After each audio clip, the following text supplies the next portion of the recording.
내가 믿고 마음에 들지 않을 때라는 제목으로 말씀을 전합니다. 여러분은 내가 믿고 못마땅할 때가 없었는지요? 아마 전 이렇게 이야기할 수 있어요. 정상인이라면 내가 미워지고 내가 생각해봐도 마음에 안 들 때가 있습니다. 만약에 내가 마음에 안 들고 내가 믿은 적이 한 번도 없다, 그런 분은 이렇게 얘기할 수 있어요. 잘 들으세요. 복음이 필요 없는 사람이에요. 예수님이 필요 없는 사람이에요.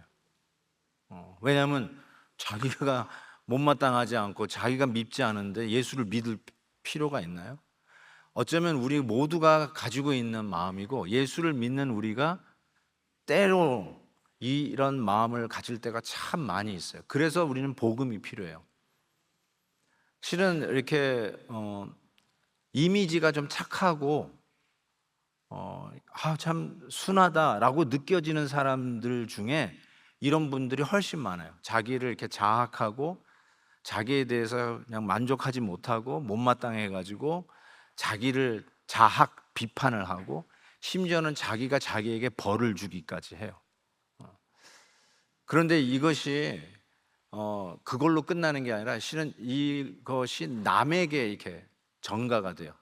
그래서 남에게 이렇게 막 폭발을 하고 책임 전가를 하는데, 그 이유가 실은 자기가 미워서 그래요. 자기가 자기 자신에게 못마땅한 게 가족 식구들에게 뭐 당신이 잘못했다, 너희들이 이 가족의 문제다 막 얘기하는 것 같은데 실은 자기 문제예요. 그래서 이 공동체에서도 함께 get along 하고 이렇게 좋은 샬롬의 공동체를 이루는 일에 아주 힘들어해요, 이런 분들이. 그래서 반드시 복음이 필요하고, 우리 모두가 다 이런 상황들이 항상 오기 때문에 복음으로 치료해야 할 필요성이 있다라는 생각을 해봅니다.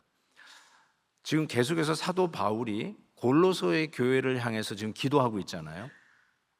자꾸 말씀을 드리는데 입에 안 붙어도 이게 얼마나 중요하면, 에베소 교회, 빌립보 교회, 심지어는 골로새 교회를 위해서도 이 똑같은 기도를 계속 할까? 그래서 우리가 이 기도를 꼭 해야 되겠다. 그래서 저는 계속 이 기도를 여러분하고 나누면서 계속 기도합니다. 벌써 한 달이 넘었네요. 그리고 제가 여러분에게 말씀드릴 수 있는 게 it makes difference. 정말 달라요. 달라지더라고요.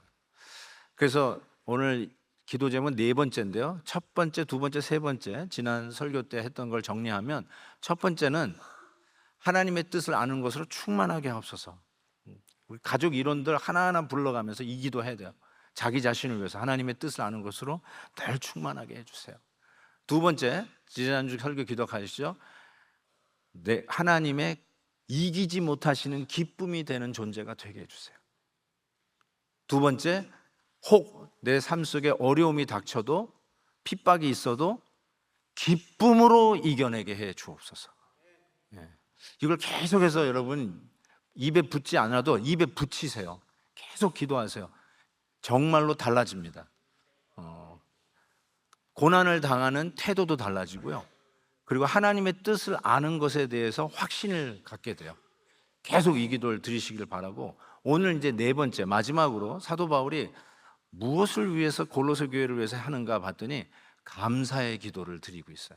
이 감사가 끊이지 않도록 기도를 하는데, 그냥 감사하는 게 아니라 감사해야 할 세 가지의 이유를 분명히 하면서 우리가 하나님을 향한 감사의 기도가 끊어지지 않도록 계속되도록 지금 기도하고 있습니다. 자, 그래서 이 세 가지의 감사 이유를 하나씩 살펴보겠습니다. 첫 번째로는 제가 이렇게 타이틀을 붙입니다. 상속자의 법적 자격을 주신 하나님께 감사하라는 겁니다. 13절 보세요. 12절 보세요. 우리로 하여금 빛 가운데서 성도의 기업의 부분을 얻기에 합당하게 하신 하나님께 감사하라. 뭘 퀄리파이 시켰냐 하면은 성도의 기업, inheritance, 그 기업을, 재산을 물려받게 해 주신, 그래서 이 상속권이에요. 법적으로 상속권을 받도록 자격을 법적으로 퀄리파이 주신 그 하나님 앞에 감사하라는 것입니다. 상속자가 된다는 말은 아버지의 그런 권력, 아버지의 재산을 그대로 물려받는 것이에요. 그걸 받기 위해서는 법적인 자녀가 돼야 돼요. 그런데 당시 이 서신이 쓰여진 당시에 로마 시대잖아요. 로마 시대의 이 말은 그 당시 로마의 상류층에서 행해지던 입양의 시스템입니다. 정치적으로 최고의 권력을 가진 자들이 이제 자기의 권력과 재산을 자기 자녀에게 물려줘야 되는데 법적으로 물려줄 자녀가 없어요. 자기가 낳은 자녀가 없어요. 아들이 없어요. 그러면 성인 된 사람을 자기 아들로 입양을 시키는 거예요. 입양. 그래서 우리가 로마서에서도 성령의 별명이 입양의 영이에요. Spirit of Adoption. 그 말이 이렇게 우리는 주로 이제 갓난아기들, 뭐 미혼모가 아이를 버린 애를 우리가 입양을 해서 어릴 때부터 키우는 것을 입양으로 생각하는데 실은 성경에서 나오는 입양은 성인을 법적인 내 아들로 드리는 것, 이거를 입양이라고 합니다. 그게 개념이 훨씬 강해요. 그리고 이 일들이 로마의 당시 상류층에서 비일비재하게 행해지던 일이에요. 예를 들면 로마 황제 아우구스투스 황제, 여러분이 아실 거예요. 아우구스투스 황제가 세 아들을 입양합니다. 그 중에 하나가 티베리우스예요. 그리고 자기의 황제권을 티베리우스에게 물려주는 거예요. 자, 이것이 비일비재하다고 그랬잖아요. 그런 경우가 상당히 많습니다. 특히 로마 황제 중에 입양을 해서 자기의 왕권, 황제권을 넘겨준 황제들이 의외로 많습니다. 그런 것을 생각해 볼 때 하나님께서 딱 그 단어를 지금 쓰고 있는 거예요. 우리에게 로마 황제의 권력과 재산을 물려주는 정도가 아니라 하나님 나라의 기업을 물려받을 자로, 상속자로 우리를 qualified, 합당하게 여기는 qualified, 우리를 그렇게 귀한 하늘나라의 기업의 상속자로 여겨주신 거에 대한 감사를 할 수 있도록 기도하라는 것이죠. 여러분, 로마 황제가 유혹했습니까? 하나님 나라의 상속자라고 우리를 합당하게 퀄리파이 시키신 그 하나님을 생각해 보면 감사를 안 할 수가 없죠. 여러분, 대단한 분들이에요. 로마 황제보다 더한 분들이에요. 그 당시 용어가 그 뜻이에요. 그러니 얼마나 황제 될 사람, 이 권력을 준 사람 얼마나 가렸겠어요. 얼마나 살펴봤겠어요. 야, 너는 아직도 나이가 성숙하지 못해서 너는 아직 안 돼. 너 보니까 아직 학문이 짧아. 너는 안 돼. 너 보니까 넌 성격이 너무 튀어. 그래서 너는 안 돼. 뭐 얼마나 따졌겠어요. 고르고 골라서 너야말로 내게 이 왕권과 재산을 물려줄 수 있는 내 상속자다 해가지고 황제로 물려줄 수 있는 자를 고르고 고르는 그 시스템 속에서 사도 바울이 이 골로새 성도들에게 무엇을 위한 감사의 기도를 드리냐? 당신들은 로마 황제가 유가 아니다. 하나님 나라의 기업을 상속받을 자로 하나님께서 너희들을 qualified. 이거 생각하니까 감사를 안 할 수가 없죠. 아멘입니까? 실감이 안 나시는 것 같아서 뭐 더 이상 제가 뭐 전할 길이 없습니다. 이렇게 그거 생각하시란 말이에요. 와, 내가 못마땅할 때, 내가 미울 때 내가 요 조금 더 뿐이 안 되나? 내가 스스로 you are not qualified 하고 우리에게 스스로 학대를 하는 거예요. 정죄를 하는 거예요. 너 가지고는 안 되겠다. 이럴 때 왜 이러면 하나님께서 나를 하늘나라의 기업을 상속받을 상속자로 퀄리파이 시켰지. 아멘. 감사합니다 하라는 거죠. 두 번째, 국적을 변경시켜 주셨어요. 13절에 보니까 그가 우리를 흑암의 권세에서 건져내사 그의 사랑의 아들의 나라로 옮기신 것을 감사하라라고 얘기합니다. 이 감사의 두 번째 이유, 우리를 아들의 나라로 우리를 옮기셨다라고 하는데, 이 메테스테산이라고 하는 헬라어 단어를 썼는데 영어로는 brought, 혹은 transfer 이런 표현을 썼어요. 이 transfer라는 말은 우리를 여기서 뚝 떠가지고 일로 옮겨놨다는 거예요. 어둠의 땅에서 우리를 뚝 떠서 아들의 나라로, 빛의 나라로 옮기셨다라는 뜻을 이야기하는데, 저 단어가 언제 쓰여지는 단어냐면, 예를 들면 이스라엘이 망했을 때, 바벨론에 의해서 망했을 때 그 민족을 뚝 떠가지고 바벨론으로 옮겨버렸어요. 바로 그때 쓰는 단어예요. 통째로 딱 떠가지고 신분을, 이 국적을 바꿔버리는 거예요. 나라를 바꿔버리는 거예요.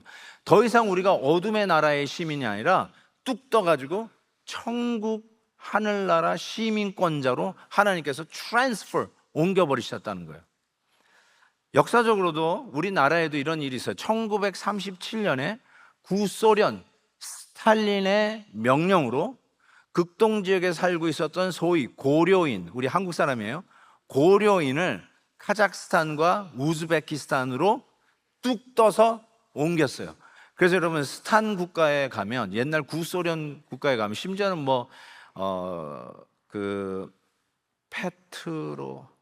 페트라 어디죠?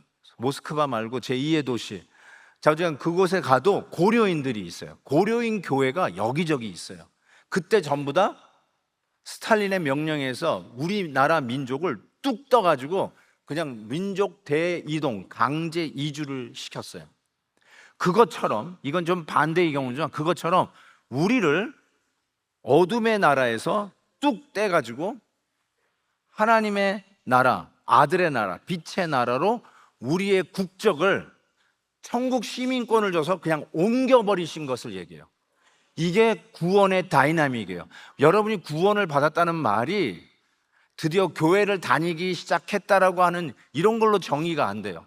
구원이라고 하는 것을 설명하는 그 단계를 이제 Order of Salvation이라는 신학적인 단어를 써요. 구원의 서정, 단계라는 뜻인데, 제가 어떤 분은 11단계로 이야기를 하는데 9단계를 소개하면 이렇습니다. 소명, 중생, 회심, 믿음, 칭의, 양자, 성화, 견인, 영화. 이게 여러분이 구원받았다는 말이 저 모든 것을 여러분이 받았다는 뜻이에요.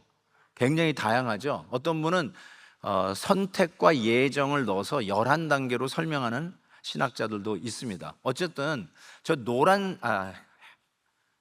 그린으로 색칠한 부분은 즉시로 일어나는 거예요. 즉각적으로 일어나요. 내가 구원받았다라고 하는 순간에, 예수 믿게 되었다고 하는 순간에 소명, 중생, 회심, 믿음, 칭의, 양자, 다시 나오죠. Spirit of Adoption. 내가 하나님의 자녀가 즉시로 일어나요. 그런데 성화와 견인은 점진적으로 일어나요. 그러니까 아직도 우리가 바뀌어가야 할 부분이 있어요. 예수님 다와져야 할 부분이 있어요. 성도다운, 크리스천 다와져야 하는 부분들이 있어요. 우리의 태도나 언어나 이런 모습들이 예수님의 장성한 분량에 충만한 데 이르기까지 자라가야 할 부분이 있어요. 그리고 마지막으로 영화는 천국 갈 때 일어나요. 그리고 어떻게 보면 우리의 경험 속에는 없어요. 이 세상에서의 경험, 천국 갈 때 일어나요. 자, 그러면은 이런 구원의 서정이 나와 있는데 즉각적으로 일어나는 거예요. 뭐가요? 내가 이 국적이 바뀌는 게 즉각적으로 일어나는 거예요. 여러분이 노력하고 애써가지고 Finally I got the citizen, 미국의 시민권을 땄다, 영주권을 땄다, 이런 과정이 아니라 즉시로 일어나는 거예요. 뚝 떠가지고 그냥 나라를, 국적을 바꿔서 옮기는 거예요. 저는 이민 올 때 알라스카 들렸다고 왔어요. 직행이 없었어요. 그래서 알라스카 들렸었는데 저는 알라스카에서 그린카드를 받았어요. 이미 프로세스 다 됐었고 알라스카에서 받아서 입국 수속할 때 영주권을 받고 들어왔어요. 그런 데가 있었나 하고 의심의 눈초리를 보는 분들이 계신데 정말로 그랬다니까요. 네. 여기 와가지고 그 모든 그 과정들 신청하고 기다리는 그런 조바심 나는 그거 후에 나중에 드디어 그린카드 받는 그게 아니라 아예 들어올 때 받았다니까요. 그런 식으로 하나님께서 우리의 국적을 그냥 뚝 떠가지고 트랜스퍼 하듯이 그렇게 옮겨 놓으신 그 은혜를 받았다는 거예요. 그러니까 내 노력이 아니라 즉각적으로 이루어지는 구원의 은혜를 받았다, 이거를 알고 감사하라는 것이죠. 영주권 받고도 그렇게 좋아하면서, 예? 하늘의 시민권을 이렇게 하나님께서 즉시로 여러분의 공로와 상관없이 주신 은혜를 여러분이 오늘도 누리고 있다는 것을 기억하고, 나는 아직도 불체자야 이러면서 나를 미워하고 못마땅하게 생각하지 말고, 내가 하늘나라의 시민권자지, 내가 아들의 나라로 딱 옮겨진 자지, 국적이 바뀐 것을 기억하라는 거죠. 아멘. 이게 실감이 안 나는 게 사실이에요, 솔직히. 실감 안 나도 괜찮아요. 하나님이 실감 나게 해주시는 시간이 분명히 있을 겁니다. 그 다음에 세 번째 감사의 이유는 저는 신분의 변화라고 생각합니다. 자, 14절 보시면 그 아들 안에서 우리가 속량, 값을 치렀다는 뜻인데 영어로는 redemption 이렇게 되어 있어요. 속량, 값을 치름으로 죄의 사함을 얻었도다 이렇게 되어 있어요. 죄의 사함은요, 내가 늘 말씀드리는 것처럼 없었던 일로 치는 게 아니에요. 가격을 치르는 것을 의미합니다. 그래서 제가 예를 들었죠. 우리 친구 목사님, 아이들이 야구하다가 친구 목사님 집에 유리창을 깼어요. 애들이 뭘 알겠어요? 일부러 깬 것도 아니고. 그래서 없던 일로 치자 하고 용서를 해준 거예요. 죄를 사해 준 거예요. 근데 죄를 사해 줬다고 없었던 일이 된 게 아니라 용서해 준 제 친구 목사는 뒤돌아서 자기 돈을 내 가지고 유리창을 고쳐야 됐다는 뜻이에요. 주님께서 여러분을 용서해 주셨다는 말은 없었던 일로 치자, 내가 마음 좋으신 아저씨다, 이게 아니라 우리를 용서해 주고 돌아서서 우리 주님은 가격을 치르는데, 그 가격이 뭐예요? 십자가죠. 그래서 이 속량이라는 말이 여러분이 느끼시듯이 속량, 뭘 돈을 주고 샀다는 뜻이에요. 우리는 죄인으로서 노예 시장에 나와 있는 사람들이에요. 그리고 여러분을 누군가가 사가는 거예요. 그래서 노예 시장에서 몸이 좋으면 가격이 좀 더 붙여지고 그렇습니다. 여자 노예가 더 비싸요. 왜냐하면 애를 낳을 수 있기 때문에. 그러면 재산이 느는 거예요. 그래서 여자 노예는 가격을 더 쳐줘요. 그러면서 이렇게 쭉 서 있으면은 지나가는 사람이 속량을 내요. 그리고 사. 그리고 자기 집에 데려가서 노예로 부리는 거죠. 그런데 우리가 이렇게 노예같이 노예 시장에 서 있는데 우리 주님께서 여러분을 사셨다는 거예요. 그리고는 노예로 쓰시는 게 아니라 You are free, 자유인이라고 우리의 신분을 노예에서 자유자로 바꿔주신 거예요. 그러니까 여러분은 얼마 주고 주님이 사셨을까? 성경에 이렇게 돼 있어요. 사도행전 20장에 보니까 너희는 자기를 위하여 또는 온 양떼를 위하여 삼가라. 성령이 저들 가운데 너희로 감독자로 삼고 하나님이 자기 피로 사신 교회를 치게 하셨다. 우리가 교회잖아요. 우리를 어떻게 사냐면 하나님의 자기 피로 purchase with his blood, 예수 그리스도의 피값으로 여러분을 샀다는 거예요. 그리고는 자유자로 release, 우리를 내놓으신 것이죠. 그래서 여쩌면 여러분 노예 시장에 팔려온 죄인으로 서 있는데, 다 쇠고랑이들 차고 이렇게 서 있는데 여러분의 등짝에 가격이 있어요. 얼마짜리라고. 여러분은 얼마짜리인 줄 아세요? 달러 쓰고 십자가요. 십자가 가격을 치러야 살 수 있는 사람이에요. 우리 모두가 바로 하나님의 보혈의 피로 사신 바 된 자라는 것이죠. 이게 늘 실감 나야 자기가 밉고 자기가 못마땅하고 정말 마음에 안 들어, 그때 이거를 극복할 수 있는데 이게 실감이 잘 안 나요. 처음에는 받은 은혜가 감격스러워서 나 같은 죄인 살리신 하면서 울면서 하나님 앞에 감격적인 예배를 드렸던 우리가 어느 날 어느 순간에 그 은혜가 사라져요. 눈물이 사라져요. 그리고 원망만 남은 사람이 돼버려요. 그럴 때가 있잖아요. 근데 그 원망이 실은 자기가 자기에 대한 못마땅 때문에 그러는 거예요. 그래서 우리가 다시 한번 복음을 회복해야 되는데 사도 바울이 뭘 위해서 기도해요? 이걸 놓고 감사 기도를 하라는 거예요. 이 감사 기도가 끊이지 않았으면 좋겠다. 나의 내가 상속자라는 거, 그걸로 하나님께서 퀄리파이 시켜 주셨다는 거. 나의 국적이 더 이상 이제 어둠 나라의 시민이 아니라 나는 하나님 나라, 예수 그리스도 나라의 빛의 나라의 시민이라는 것. 그리고 나는 더 이상 죄의 노예가 아니라 예수 그리스도의 보혈의 피로 값주고 사신 이 시대의 하나님의 자녀로서의 자유자라는 거. 이거 기억하면서 계속해서 감사의 기도가 끊이지 않게 하라는 것이죠. 실감이 나세요? 아멘, 아멘. 실감이 나면 여기서 끝나도 되는데, 여러분이 지난주에 아마 한국 뉴스를 들으신 분들은 대통령이 그 구속에서 석방된 것을 여러분이 들으셨을 거예요. 아주 뉴스가 도배되었으니까 신문을 끊거나 유튜브를 끊지 않은 사람 다 들으셨으리라고 생각이 듭니다. 자, 그런데 이렇게 재판을 할 때 민사 재판이 있고 형사 재판이 있잖아요. 근데 형사 재판은 그 기간이 한 1년에서 3년 걸리는데, 형사 재판에 일단 들어가면 무죄가 나오는 것은 1% 미만이랍니다. 그 이유가 뭔가 봤더니, 일단 이렇게 기소가 되면 경찰이나 검찰이 그 사람이 기소된 이유에 대한 증거 확보를 위해서 증인들을 데려다 놓고 신문을 하고 그다음에 증거물을 확보한다는 거예요. 그래서 증거물이 확보가 되면 그걸로 재판을 시작하는 거예요.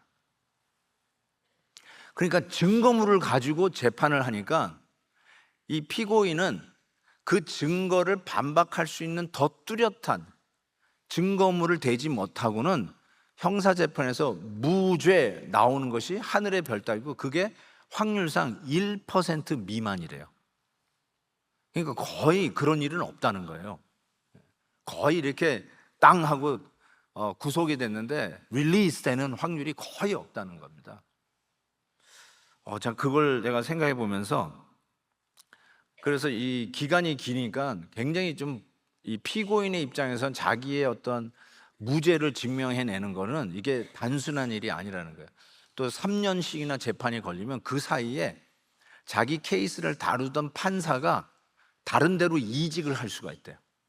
그래서 어쩌면 이 피고인에게 유리한 증인이 나와서 얘기하는 걸 인상적으로 듣고 있던 판사가 갑자기 딴 데로 이사를 가고 이직이 되면 새로운 판사가 와가지고는 그거를 다시 그 증인을 부르지 않고 글에 남겨져 있는 것만 읽는다는 거예요.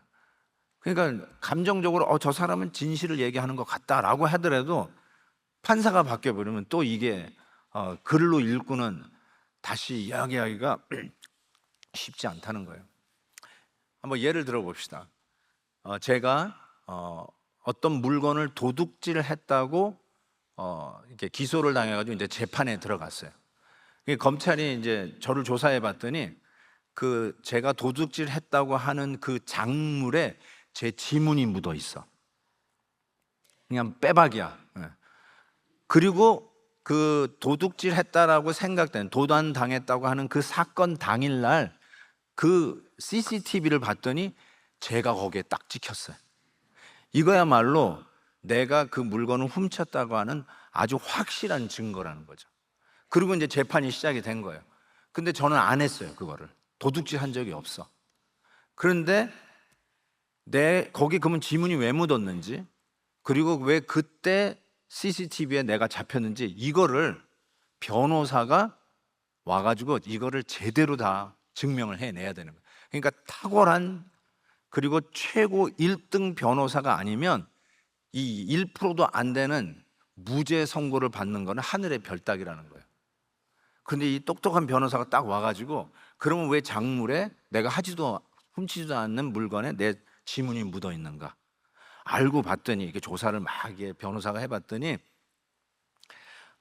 저를 모함하려고 하는 사람이 내가 자고 있는데 내 지문을 이렇게 따가지고 그 작물에다 갖다 붙인 거야. 이거를 알게 되었어요. 그래서 그 증거 수집을 딱 했어요. 그리고 그러면 그 훔친 사건 현장에 내가 왜 CCTV에 나왔는가? 나는 근처는 갔는데 그걸 훔친 적이 없다. 그래서 조사해 봤더니 도난당한 시간과 제가 CCTV에 나온 그 시간이 1시간 정도 차이가 나. 그렇잖아요. 내가 안 했으니까 차이가 날 수밖에. 1시간 정도. 그래서 추적을 해서 그 1시간 사이에 제가 다른 곳에 있었다는 증거물을 확보해요. 그래서 알리바이를 성립하는 거예요. 이 친구는 그 시간에 거기 없었다. 이걸 딱 증명해내는 거예요. 그래서 정말로 탁월한 변호사가 아니면 이 혐의를 벗기가 이 하늘의 별 따기라는 거죠. 그런데 여러분 아세요? 저와 여러분에게는 최고 1등 전문 변호사가 있어요. 그분이 바로 예수 그리스도세요. 할렐루야. 그냥 갖다 붙이는 말이 아니라요, 성경에 있어요. 사도행전 7장에 보면 예수님이 변호사로 등장을 합니다. 실은 사도행전 7장은 스데반 집사님의 장문의 설교문이에요. 그 설교문이 그대로 적혀 있는 게 사도행전 7장이에요. 그 설교를 듣고 유태인들이 막 속이 부글부글 끓고 저걸 그만 놔뒀다가는 안 되겠다. 그래가지고 막 죽이려고 돌을 들고 야단입니다. 근데 그때 스데반 집사가 뭘 보냐면 하늘을 우러보는데 예수님이 하늘 보좌 우편에 서 계신 것을 보게 돼요. 사도행전 7장이니까 제가 베델행전으로 사도행전 설교를 했어요. 그때 이 말씀을 했어요. 근데 여러분 다 까잡수셨을 거라고 믿고 다시 리마인드 해드리면, 대개 성경을 보면 예수님이 보좌 우편에 앉아 계세요. 예수님은 좌정하고 계시지 서 계신 분이 아니에요. 근데 왜 스데반 집사가 하늘 보좌 우편에 예수님이 서 계신 것이냐? 그때 제가 이랬어요. 우리를 변호하시기 위해서 지금 변호인으로서 지금 우리 변호하기 위해서 액티블리 아주 열심히 변호하고 계시는 모습을 봅니다. 스데반 집사가 이제 돌에 맞아 죽게 되는, 무슨 인민재판이죠. 그건 무슨 요즘식으로 얘기하는 그런 공정한 재판도 아니고 인민재판을 받는 그 상황 속에 뭘 보냐면 자기를 옹호하고 변호하시는, 영어로 advocate. Our Lord Jesus Christ is our advocate. 최고의 변호사라는 뜻이죠. 1등 변호사라는 뜻. 그분이 우리를 변호하고 계시는 거죠. 그리고 나서 돌에 맞아 스데반 집사가 순교를 합니다. 바로 그때 그들이 큰 소리를 지르며 귀를 막고 일제히 그에게 달려들어 성 밖으로 내치고 돌로 칠세, 증인들이 옷을 벗어 사울이라 하는 청년의 발 앞에 두니라. 이 사울이 나중에 사도 바울 되는 청년 아니겠습니까? 그런데 문제가 하나 있어요. 저와 여러분은 스데반이 아니에요. 그리고 actually 우리는 죄인이에요.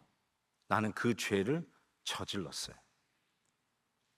예수님이 이런 말씀하셨어요.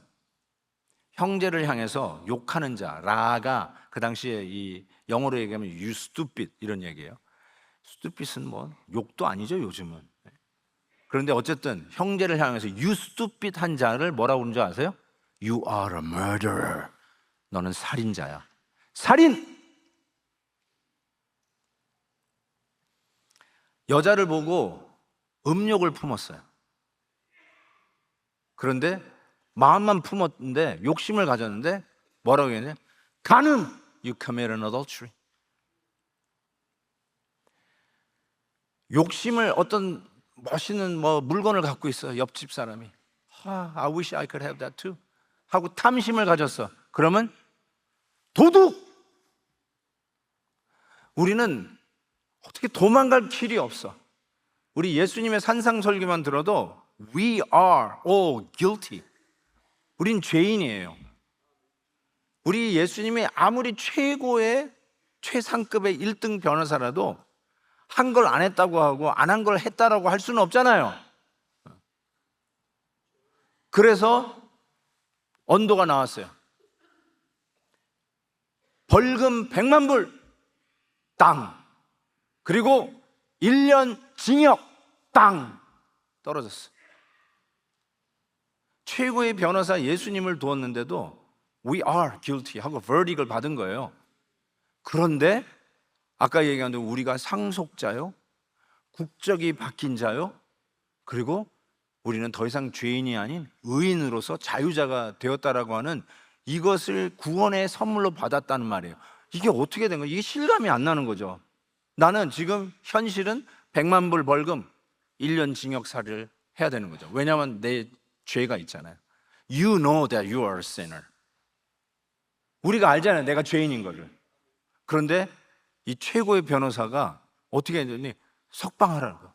수갑을 풀어주면서 나가라는 거예요. What happened? 그랬더니 예수님이, 이 최고의 변호사님이 우리를 대신해서 벌금 100만 불을 내주시고, 그리고 우리를 징역 살아야 되는 1년에서 우리를 내보내시더니 당신이 대신 1년을 사시는 거예요. 그게 여러분이 지금 받고 있는 구원이라고 하는 선물이에요. 실감이 안 나시죠? 여러분이 여기 있는 동안 예수님을 감옥에 잡아놓고 있다니까요. 이게 이런 걸 여러분이 실감 나시면 우리가 아유 내가 못마땅하다, 내가 왜 지지리도 못난 놈 이러면서 궁색을 떨고 있을까요? 다시 일어나야죠. 제가 이것도 한번 소개했던 것 같은데, 찰스 디킨슨 소설가의 가장 유명한 소설이라고 생각하는데 A Tale of Two Cities라고 하는 책이 있습니다. 두 도시의 이야기. 이 디킨슨 소설가의 그 명 5개 작품 중에 저는 이것이 최고고 아마 단품으로 제일 많이 팔린 소설이라고 합니다. 여기에 나오는 사람이 이제 시드니 칼튼하고 그 다음에 찰스 던이라고 하는 두 남자 주인공이라고 할 수 있겠죠. 근데 이 시드니라고 하는 형제는 굉장히 방탕한 형제예요. 그냥 술 중독에 쩔어서 살았던 사람이고, 자기의 인생을 굉장히 그냥 비아냥거리면서 자기 인생을 저주하면서 살았던 형제였어요. 그런데 이 시드니 형제가 루시 마네라고 하는 자매를 사랑하게 돼요. 짝사랑하게 돼요. 사람을 하면은 달라져요. 그래서 그 자매 때문에 행동 거지를 바꾸기 시작해요. 이게 사랑의 힘인가 봐요. 그래서 잘 보이려고 그러고 자기가 괜찮은 사람인 거를 계속해서 증명하기 위해서 최선의 노력을 다하는데, 앞불싸 이 루시라고 하는 자매가 찰스하고 결혼을 하게 돼요. 진짜라니까요. 찰스하고 결혼을 하게 돼요. 그런데 이게 프렌치 레볼루션 배경으로 나오는 소설이거든요. 블란서 혁명 배경으로 나오는 소설인데, 어쨌든 연루돼 가지고 그 찰스가 이렇게 재판 앞에 서게 되는데, 그때 재판소에 온 이 시드니를 보고 사람들이 깜짝을 놀래요. 왜냐하면 찰스하고 시드니가 너무 쌍둥이 같이 똑같이 생긴 거예요. 그래가지고 그 재판이 무효되고 이게 흩어지게 돼요. 누가 누군지, 지금 혐의를 받고 있는 찰스하고 시드니가 너무 비슷하게 생기니까 헷갈려가지고 재판이 거기서 이루어지지를 못해요. 이런 배경을 가지고 있는데, 어쨌든 복잡한 걸로 인해서 이 루시하고 찰스가 이제 결혼을 하고 사는데, 이 찰스가 결국은 감옥에 가게 돼요. 죄를 뒤집어 쓰고 감옥에 가게 되는데, 이 불란서에서는 이 사형이 그 단두대가 내려와서 목이 잘라지는 이 길리터나이즈라고 그러죠. 길리터나이즈 되는 그런 사형 언도를 받습니다. 그거를 알게 된 시드니가, 자기하고 얼굴이 비슷하잖아요. 그래서 몰래 자기가 감옥에 대신 들어가고 이 찰스를 빼내요. 소설이지만 이런 일이 있더라고요. 빼내. 그래서 그 감옥에 같이 있었던 한 여자 죄수가 찰스인지하고 얘기하다 보니까 찰스가 아닌 거예요. 시드니인 거예요. 그래서 너 여기 왜 있냐? 그랬더니 이제 알게 된 거예요. 대신 내가 죽여 주려고 들어왔다. 그랬더니 아니 어떻게 그럴 수 있냐니까. 내가 사랑하는 루시와 그 가족을 위해서 난 그렇게 할 수 있다고. 와, 감동이에요, 감동. 그러고 나서 그 여자 죄수가 이제 자기도 이제 목 잘려 죽는 그 일을 놓고 나가려고 하는데 너무 두려운 거예요. 그냥 바들바들하고 잠도 못 자고. 그런데 그 얘기를 듣고 나서 이 여자 죄수가 이 시드니에게 그런 거예요. 내 손 좀 잡아달라고. 당신의 손만 잡고 있어도 늠름하게 저 단두대를 향해서 걸어갈 수 있을 것 같다고. 그리고 그 손을 잡고 하는데 거기에서 인스피레이션을 얻게 된 거야. 담대해지는 거야. 죽음이 안 두려워지는 거야. 야, 이런 사람도 있구나. 결국은 시드니는 찰스 대신에 단두대에서 사형을 당하게 됩니다. 그 얘기를 안 이 찰스하고 그의 아내 루시는 둘째 아들을 낳는데 둘째 아들의 이름을 바로 이 시드니 칼튼 이름을 따서 칼톤이라고 이름을 줘요. 감동인 거죠. 소설의 이야기지만 정확하게 이 일이 저와 여러분을 위해서 일어난 거예요. 여러분이 죽어야 돼요.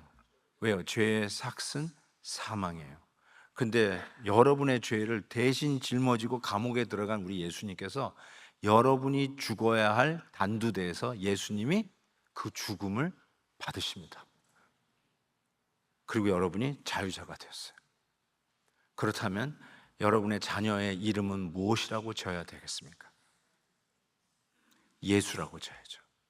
나는 남미 사람들 이름이 호세가 이렇게 많은지를 이제 알았어요. 전부 뭔가 보는데 그게 다 지저스야. 자기 애들이 다 지저스야. 왜요? 예수 그리스도의 생명의 가격으로 살았던 거. 그래서 호세라고 짓는 거 아니에요?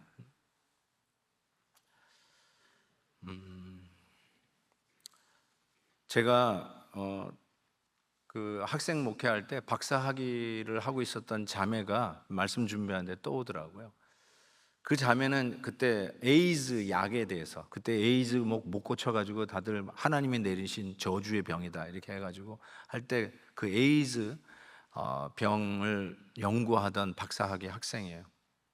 지금 아마 DC 쪽에서 근무하는 걸로 제가 알고 있는데, 어쨌든 그 자매가 턱 떠오르더라고요. 그 자매가 그 공부하는 학위 과정 속에서 복음을 받고 예수를 믿게 됐어요.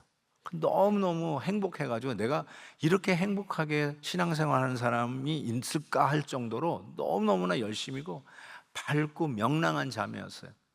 정말 교회에 오는 거를 목사보다 교회를 더 많이 와. 우리 교회도 있잖아요. 나는 그분이 부목사인가 할 정도로 교회 많이 오시는 분들이 있어요. 왜냐하면 너무 좋으니까. 근데 그 자매가 정확하게 그랬어요. 그렇게 막 신나게 신앙생활 하다가 이 자매가 갑자기 상담을 요청을 해서 상담을 했는데 큰 시험에 든 거예요. 그게 뭐냐면 어느 성도와 갈등의 관계에 들어간 거예요. 그럴 수 있잖아요. 우리 교회 성비다가 시험에 든다는 사람들이 종종 나타나잖아요. 갈등의 관계다.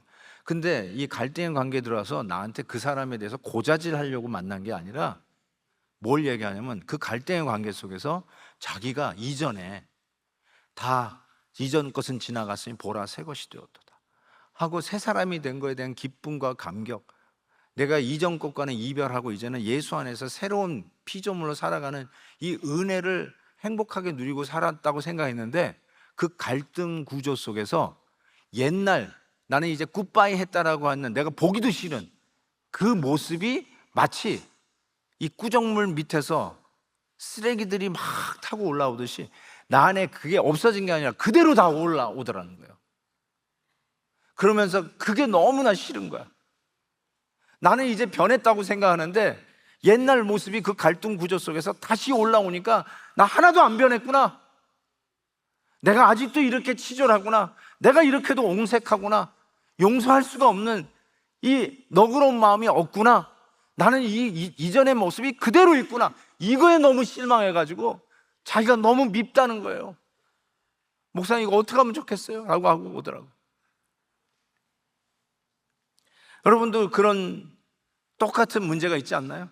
변한 줄 알았어. 나는 10년 20년 신앙생활 하면서 변한 줄 알았어요. 근데 여전히 똑같아. 여전히 똑같은 문제에 넘어져. 여전히 자존심 강하고 여전히 교만하고 여전히 자기가 제일인 줄 알아. 그걸 보면서 남들에게 뭐라고 하는지 모르지만 뒤돌아서면 알아요. 내가 이 모양 이 꼴이구나. 내가 미운 거예요. 내가 이 정도뿐이 안 되는 게 너무 미운 거예요. 교회 생활을 도대체 몇 년을 한 거야. 모태신앙이라고 하는데도 내가 보니까 정말 하나님 앞에 부끄러운 거야. 그래서 내가 미운 거예요. 여러분 그런 거 갖고 있잖아요. 그때 어떻게 하냔 말이에요. 에이, 신앙생활 필요 없구나. 변하지도 않네. 그래서 예배의 간격도 사라지고 교회 오는 발걸음이 납덩어리 같이 무겁고 그 인간 보고 싶지 않아가지고 딴 데로 피해 다니고 그런 인간이 되고 있는 자기 자신을 보면서 남들에게는 저놈 때문이야 저것 때문이야 그러지만 실은 내가 못마땅한 거예요. 내가 예수님처럼 변하지 아니하고 있는 제자리 걸음하고 있는 내가 정말로 마음에 들지 않는 거예요. 그때 어떡하냔 말이에요. 오늘 이 말씀이 즉시로 일어나는 구원의 기쁨이라고 그랬잖아요. 구원의 선물이라고. 그래서 이것이 앞으로 이루어질 미래 시제의 나의 모습이 아니라 실은 that's our present reality. 이게 현재 우리의 모습이라고 얘기한 거예요. 여러분이 넘어진 자리에서도 여러분이 일어날 수 있는 유일한 길은 이게 지금 나의 현재의 실제라는 것을 선포해야 된다는 거예요. 그래서 고린도 후서에서도 이런 말을 했어요. 어려운 데서 빛이 빛이라 말씀하셨던 그 하나님께서 예수 그리스도의 얼굴에 있는 하나님의 영광의 아는 빛을 우리의 마음에 비추셨느니라. 빛의 세계로 들어온 것이 현실이에요. 넘어지는 순간에 갑자기 빛에 들어온 현실이 사라지는 게 아니라 내 국적을 뺏기는 게 아니라 여전히 나는 빛의 나라의 시민이라는 거예요. 그 다음에 데살로니가전서 보세요. 다 빛의 아들이요 낮의 아들이라 우리가 밤이나 어둠에 속하지 아니하였다. Present reality. 여러분, 내가 지금 어둠을 경험하고 있지만 어쩌면 죄로서부터는 싸움을 받았지만 죄의 영향력권 안에는 아직 있어요, 우리가. 그래서 we have to go through 그 perseverance 그리고 sanctify 되는 거룩의 과정을 계속 가야 돼요. 깎이는 과정이 있어요. 그럼에도 불구하고 우리는 여전히 어둠에 속하지 않는 낮의 아들이다, 빛의 아들이라고 선포하는 것이죠. 그래서 베드로전서에 이런 말씀을 하셨어요. 우리는 누구냐? 택하신 족속이요 왕 같은 제사장들이요 거룩한 나라요 하나님의 소유된 qualified 하나님의 나라를 상속받을 백성이니 이는 너희를 어두운 데서 불러내어, 기억나세요? transfer, 불러내어 그의 기이한 빛에 들어가게 하신 이의 아름다울 덕을 선포하게 하려 하십니다. 이거 붙들란 말이에요. 넘어진 자리에서 나에게 못마땅하고 실망했으니까 야, 이 복음이 가짜인가 이러지 말고 복음이 이 구원의 선물이 present reality, 그것이 나의 현실인 걸 다시 붙들고 일어나라는 거예요. 그래서 복음이 매일매일 필요한 자가 된다는 것이죠. 수많은 정죄 속에서 사탄이 그래요. 야, 너 그 꼬라지를 하고 집사라고 그러냐? 네가 집사냐? 막 이럴 거예요. 그때 어떻게 하겠어요? 맞아, 양심 선언, 난 집사도 아니야, 난 이 모양이고. 그리고 교회를 떠나냐? 그러지 말고 나의 present reality, 내가 잘해서 얻어진 스테러스나 잘해서 얻어진 상속권이 아니라 잘해서 얻어진 국적의 변화가 아니라 하나님께서 나를 은혜를 베푸시고 그리스도의 보혈의 피값으로 사신 바 되어 우리를 어둠의 나라에서 빛의 나라로 트랜스퍼 하시고 하늘의 기업을 물려받을 상속자로 퀄리파이 시키시고 이제는 너는 죄의 노예가 아니라 빛의 자녀로 자유자이다 하고 릴리스 하시는 이 복음의 능력을 다시 붙들고 일어서라는 것입니다. 동남풍아 불어라, 서북풍아 불어라, 가시밭길 백합화 예수 향기 날리니 올 것은 와라. 나는 다시 복음을 붙들고 신앙의 정도 십자가의 길을 가겠다. 이것이 여러분의 결단이 되어야 된다는 것이에요. 그래서 내가 못마땅하지만 어떻게 해요? 다시 복음 잡고 일어나는 거죠. 하나님, 이 은혜로 다시 일어나겠습니다. 아직도 성화돼야 할 부분 깎아주옵소서, 인내할 부분 참게 해주옵소서. 사랑하는 성도 여러분, 이 네 가지의 기도 제목 반드시 하십시오. 매일 하십시오. 여러분 자녀들 이름 불러가면서 하나님의 뜻을 아는 것으로 충만케 하시고 하나님의 기쁨이 되게 하시고 어려워도 기쁨으로 이기게 하시고 그리고 받은 구원에 대한 감격으로 매일매일 감사하게 하옵소서. 이 기도 계속 하세요. 한 달 후에 보자고요. 한 달 후에 여러분이 어떻게 변하는지 보시라고요. 기도 안 한 사람이 있다면 누구 기도 너 절대로 하지 마 하고 하는 샘플 하나 놓고 우리 하는 사람 한 달 동안 하는 사람 해가지고 한 달 후에 봤으면 좋겠어. 어떻게 변해 있는지. 틀림없이 변해 있을 거예요. I believe in the power of prayer. 기도의 능력을 믿는다면 기도하는 자에게 반드시 내가 못마땅하고 믿고 내가 왜 이 모양일까 하면서 자학하고 있는 착한 척하는 나의 이 못된 모습, 이 기도 속에서 하나님이 다시 복음의 능력으로 회복시켜 주실 것을 믿습니다.